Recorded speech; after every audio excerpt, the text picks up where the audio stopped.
Οδηγίες για τη σχεδίαση της τομής και του αναπτύγματος εξαγωνικού πρίσματος.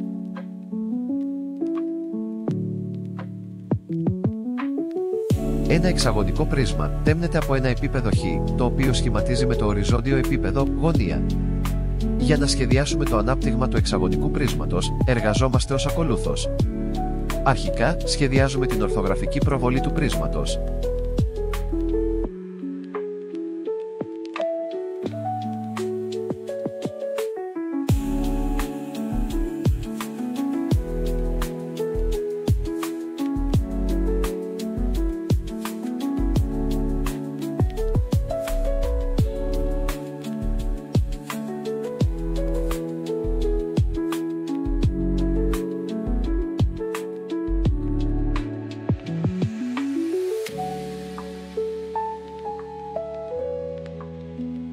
Ακολούθως, σχεδιάζουμε στην πρόσωψη το επίπεδο τομής χ, το οποίο σχηματίζει γωνία με το οριζόντιο επίπεδο και απέχει δοθήσα απόσταση από τη βάση.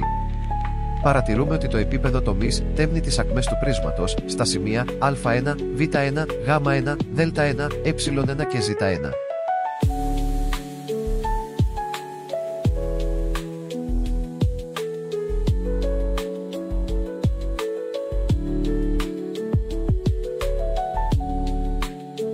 Αγνοούμε το τμήμα του πρίσματος που βρίσκεται πάνω από το επίπεδο τομής και προβάλλουμε τα σημεία τομής των ακμών στο επίπεδο της κάτωψης για να σχεδιάσουμε την τομή σε κάτωψη. Θεωρούμε ότι το πρίσμα είναι συμπαγές και επομένως διαγραμμίζεται ολόκληρη η επιφάνεια της τομής.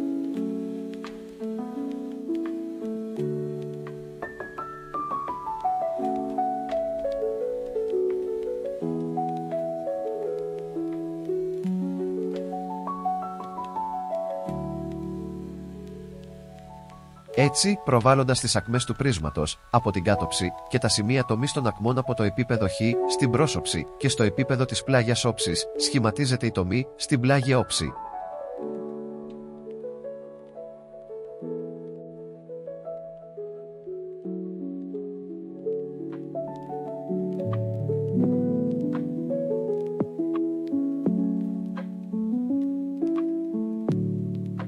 Η πραγματική τομή σχεδιάζεται μετά από την περιστροφή και την κατάκληση του επίπεδου τομής στο οριζόντιο επίπεδο.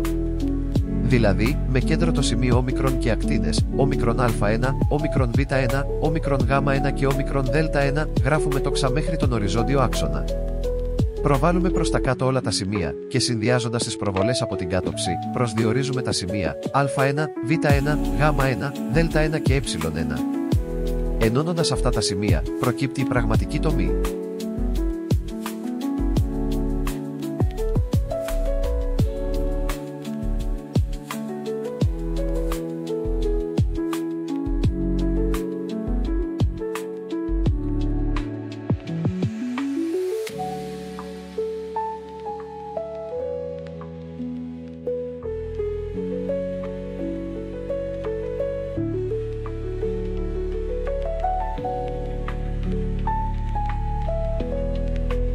Στη συνέχεια, το ανάπτυγμα του πρίσματος σχεδιάζεται, αφού αναπτύξουμε την περίμετρο της βάσης ΒΓ, ΓΔ, ΔΕ, ΕΖ, ΖΑ και ΑΒ σε ευθύγραμμο τμήμα.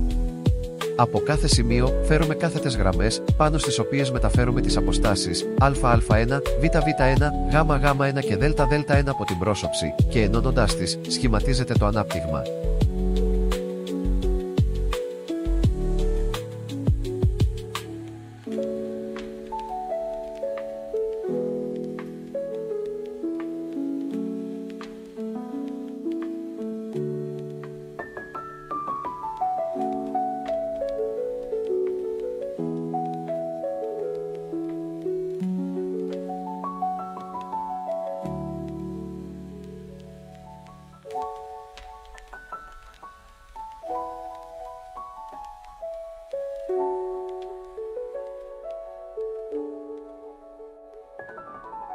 Τέλος, για την ολοκλήρωση του αναπτύγματος, προσθέτουμε την πραγματική τομή και τη βάση του πρίσματος.